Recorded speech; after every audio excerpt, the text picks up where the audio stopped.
Dulu itu Habib Rizik bilang ke keturunan-keturunan Arab itu ya, untuk melakukan tes DNA supaya nanti umat Islam yang meyakini mereka sebagai keturunan Rasulullah tidak ragu-ragu. Jadi mendukungnya itu maksimal. Kalau disuruh serang, dia menyerang karena yakin turunan Rasulullah, yang berarti perintah Rasulullah juga kan. Tahu sendiri kan, kalau orang sudah fanatik dengan agama Islam itu, apapun yang dikatakan oleh keturunan Rasulullah itu udah pasti apa yang diucapkan oleh Rasulullah. Samina wa ta'na, kan begitu. Makanya Habib Rizik meminta kepada seluruh turunan Arab itu yang dihabib-habibkan itu untuk membuat sertifikat kehabiban. Bahkan diminta untuk kalau perlu tes DNA supaya umat Islam yakin bahwa lu itu memang cucunya Rasulullah SAW, untuk menunjukkan kekuatan mereka yang semakin powerful katanya itu ya. Mereka mengajak Anies Baswedan untuk melawan Ahok di Pilgub tahun 2017. Kalau cuma Jakarta udah pasti menang lah kita. Kita kuasai Jakarta dulu. Jakarta bisa kita kuasai, setelah itu kita kuasai Indonesia. Anies menang dengan berbagai cara, meskipun dengan menjual ayat dan mayat. Masih ingat ya? Gak perlu saya bahas lagi lah itu. Ya, sampai akhirnya Pak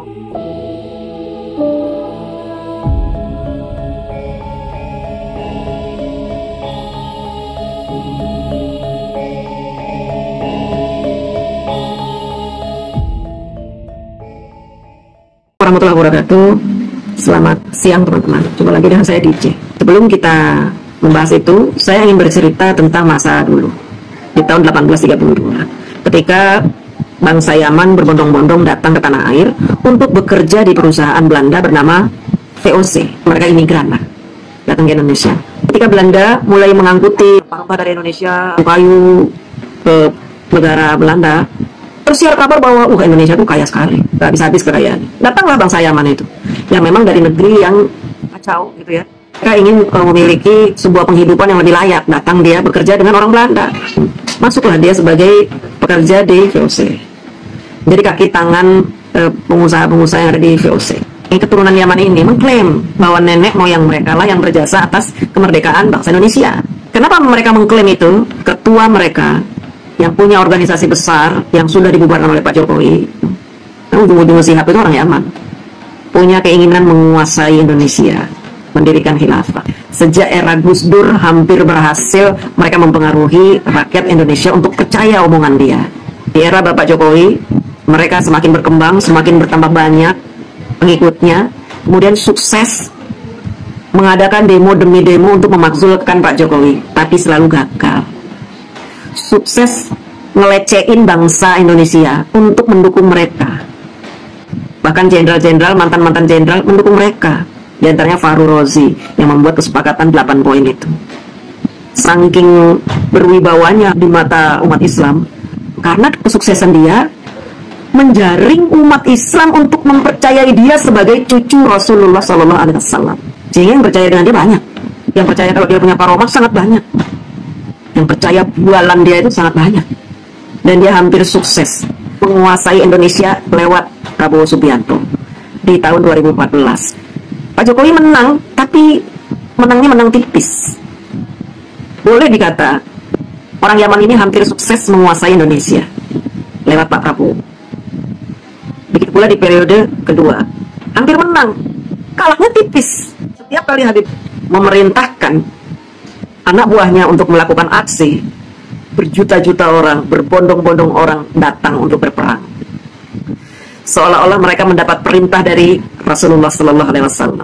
Mereka percaya turunan Rasulullah, dan mereka sangat takut untuk membantah.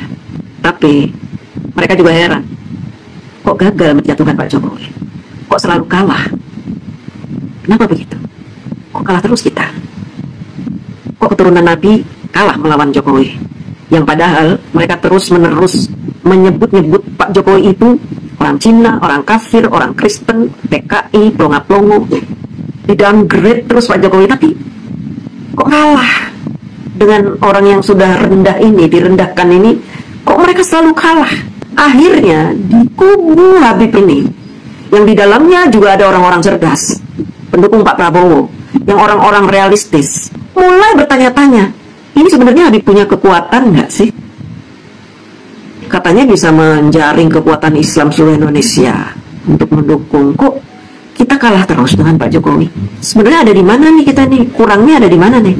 Kan hancur seluruh. Bangsa Indonesia ini penduduknya Muslim kebanyakan. Harusnya menang dong. Karena Muslim itu mencintai Rasulullah SAW. Harusnya menang.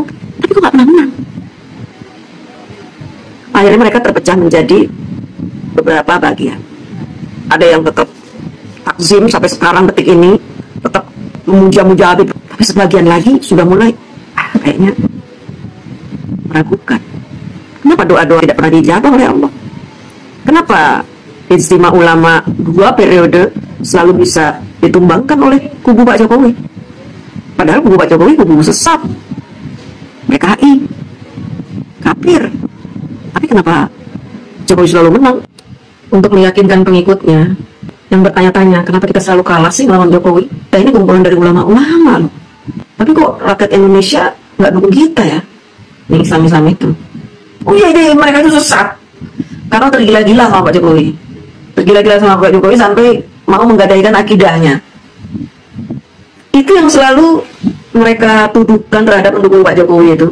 Seolah kami ini menggadaikan akidah kami demi mendukung Jokowi dan mengabaikan himbauan mereka itu yang mengaku keturunan Rasulullah SAW. Dulu itu Habib Rizik bilang ke keturunan-keturunan Arab itu ya, untuk melakukan tes DNA supaya nanti umat Islam yang meyakini mereka sebagai keturunan Rasulullah tidak ragu-ragu. Jadi mendukungnya itu maksimal.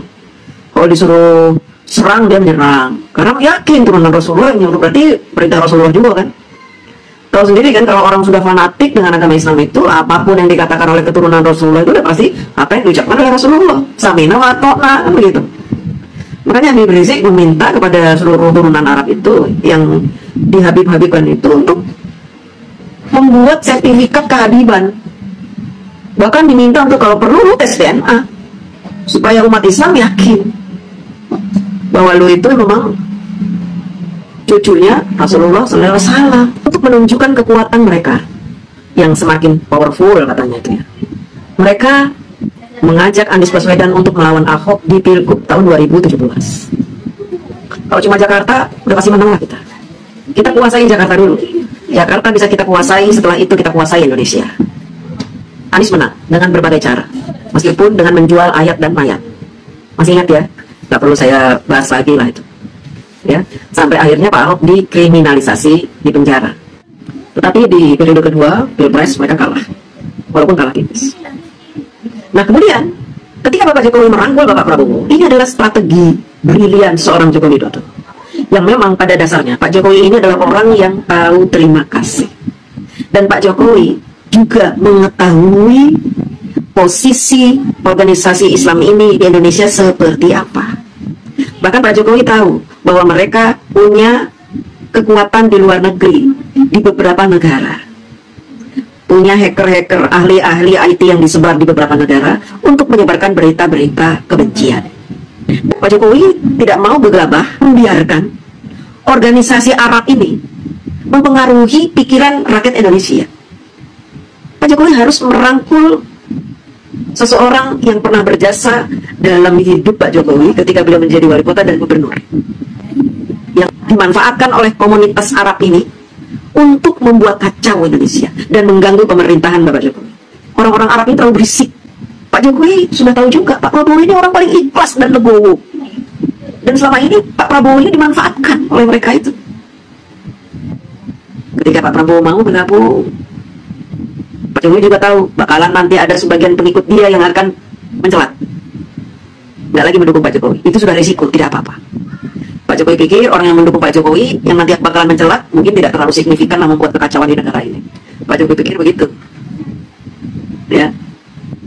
Masuklah Pak Prabowo ke dalam lingkungan istana dan menjadi bagian dari pemerintahan yang ikut membangun Indonesia. Dan ternyata Pak Prabowo tidak seperti yang digambarkan orang-orang. Pak Prabowo sungguh luar biasa, cintanya terhadap bangsa ini sudah tidak main-main lagi. Cintanya sudah mentok, benar-benar cinta terhadap bangsa ini, sehingga beliau rela mengorbankan apa saja asalkan bangsa ini bisa sejahtera. Apa yang terjadi dengan bangsa Arab ini, klan-klan Yaman ini? Mereka mulai putus asa karena organisasi mereka akhirnya dibubarkan. Yang pertama HTI, kemudian FPI dibubarkan. Putus asa. Setelah HTI dan FPI dibubarkan, anggota-anggotanya banyak yang insaf. Mereka akhirnya kocar-kacir. Sebagian insaf, sebagian masih ngotot, dendam. Dendamnya kepada siapa, Pak Prabowo? Tidak, dendamnya kepada Bapak Jokowi. Makanya mereka selalu ingin memecah belah antara Pak Jokowi dengan Pak Prabowo dengan isu-isu itu. Jadi kalau ada isu adu domba, itu pasti dari klannya orang Yaman.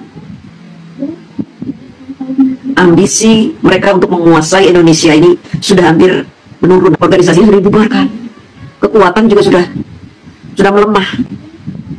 Tapi semangat untuk membalas dendam masih terus membara. Akhirnya apa? Mereka menggunakan orang-orang yang sakit hati terhadap Bapak Jokowi untuk bergabung dan sama-sama berjuang merebut kembali kekuatan agar mereka bisa mempengaruhi rakyat Indonesia untuk mendukung mereka. Saat ini rakyat Indonesia ini sebenarnya terpecah menjadi 4: pendukung Arab, orang Yaman, kemudian pendukung PDIP, pendukung Pak Jokowi dan pemerintahan yang sah, dan yang keempat orang yang ngaku-ngaku netral. Mau mereka gabung, antara pendukung PDIP dan pendukung Arab ini bergabung, mau mereka bergabung, tetap saja tidak bisa mengalahkan kekuatan yang mendukung Pak Jokowi dan pemerintahan yang sekarang ini. Tidak akan pernah menang. Sehingga mereka lebih memperkuat yang namanya isu dan fitnah. Mereka lebih memasifkan isu itu. Untuk apa? Menggerogoti kekuatan Pak Jokowi, menggerogoti kekuatan Pak Prabowo. Makanya muncul isu ijazah, muncul 8 poin kesepakatan mantan jenderal itu. Tapi ternyata Allah itu berpihak kepada Bapak Jokowi. Ketika muncul seorang Kiai Haji Imaduddin membuat temuan bahwa orang-orang Yaman ini ternyata bukan keturunan Rasulullah. Gennya berbeda dengan gen keturunan Rasulullah. Gen orang Yaman ini lebih cenderung nenek moyangnya itu keturunan bangsa Israel atau Fir'aun. Kemudian Habib Rizik tidak berani melakukan tes DNA ketika membaca temuan dari Kiai Haji Imaduddin. Habib Rizik juga mulai meragukan dirinya sendiri sebagai keturunan Rasulullah, meragukan teman-teman yang Arab itu sebagai keturunan Rasulullah. Akhirnya mereka mengharamkan tes DNA. Kenapa keluar fatwa keharaman tes DNA ini? Karena itu satu-satunya cara untuk menjaring kekuatan umat Islam di Nusantara ini. Kalau mereka ketahuan bukan keturunan Rasulullah, bubar yang mendukung mereka. Bubar jalan, mereka nggak akan punya kekuatan apa-apa lagi. Dan mereka bisa didakwa sebagai pemalsu nasab. Habislah mereka. Habis mendukungnya pada lari, makin kocar-kacir, makin berantakan. Inilah yang membuat mereka semakin putus asa. Keputusasaan ini menyebabkan mereka menghalalkan segala cara untuk menjatuhkan Pak Jokowi dan Pak Prabowo. Karena apa? Niat mereka bukan lagi untuk berdakwah, bukan lagi buat syiar Islam, bukan lagi untuk menegakkan Islam, tetapi untuk apa? Untuk menjajah bangsa Indonesia.